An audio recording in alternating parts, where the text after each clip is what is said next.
Talking to souls, dear souls all around, I am going to talk to you with my love and compassion as follows. Death is not the end. Reincarnation and rebirth are real. Now you know that already. We all are bound by the endless cycle of death and rebirth.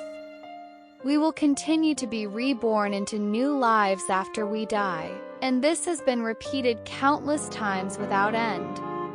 Another thing I'm not sure you have heard is the law of cause and effect, or the karma law. Everything runs based on the karma law, which is inevitable and not dependent on anyone's desire. Karma law is explained that whatever we do to others will come back to us. Karma law is not just a Buddhist belief but a law of nature that governs the entire universe. To be more specific, if we bring peace and happiness to others, we will receive the same in return.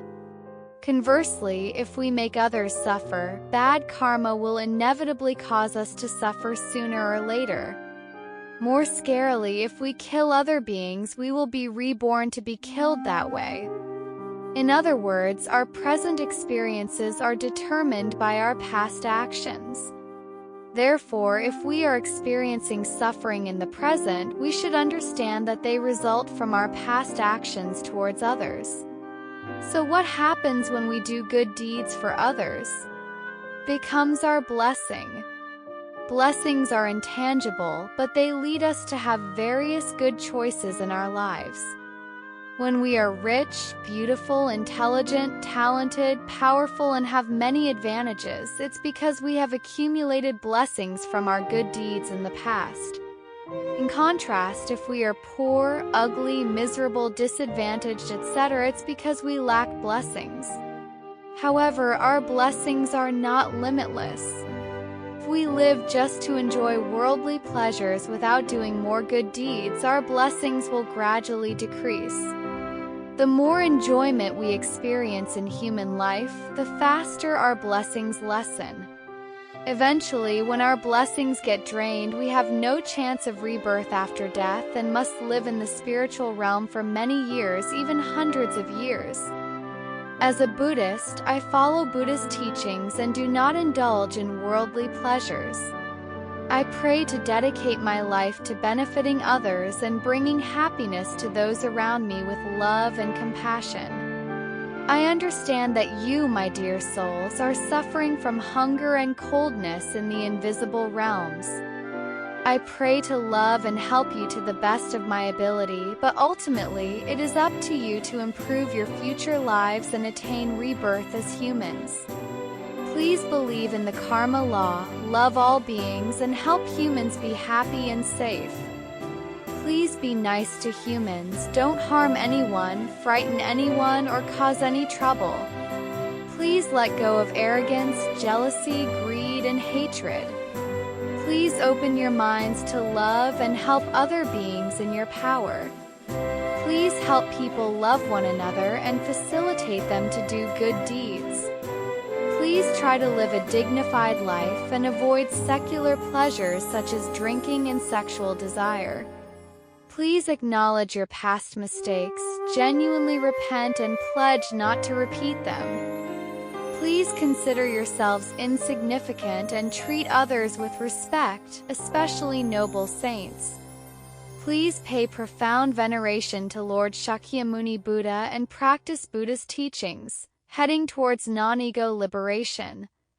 Next, I would like to talk about Shakyamuni Buddha, the most Supreme Enlightened One in the universe, who is awakened from ignorance and permanently get free from the cycle of impure lives. The Buddha is the only one who can find out the truths of the universe. Over 2,500 years ago, he appeared in this sinful world to spread the sublime Dharma and light up the path for humans to liberation from suffering. Buddha's wisdom and compassion for all beings are beyond human words. No matter how many words I use to commend him, they still can't describe the Buddha's greatness. With my boundless reverence to the Shakyamuni Buddha, I vow to wholeheartedly follow the Buddha's path forever, to be free from ignorance and liberated from the cycle of death and rebirth.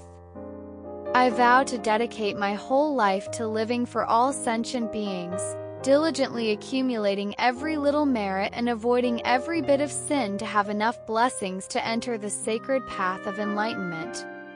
Whether I live or die, I pledge to pay absolute reverence to the Buddha eternally and help others to have profound reverence for the Buddha so that his great wisdom and compassion bless them to have the inner strength to overcome their wrongdoings and avoid suffering in the future. It's critical to acknowledge that we all have made countless mistakes in our past lives, which is why we suffer in the present. Not only you and me, everyone has their own struggles and suffering. So please pay homage to the Buddha with deep reverence, shed your arrogance, let go of your ego, and sincerely repent of your past mistakes. You will find the way out of the present suffering. With all my heart, I hope you can find peace and soon be liberated from current suffering by deeply revering the Buddha, practicing Buddhist teachings, cultivating morality, and helping humans whenever possible. Until you can be reborn in a new human life, please pray to keep strong faith in the karma law, follow Buddha's path forever, practice Dharma, Buddha's teachings, avoid evil karma, cultivate morality, serve others and help them know Dharma, and have a deep understanding of the karma law. That's the way you grow your blessings for future lives. And one day you will be able to enter the path of enlightenment to be liberated from reincarnation forever. Namo Shakya Muni Buddha.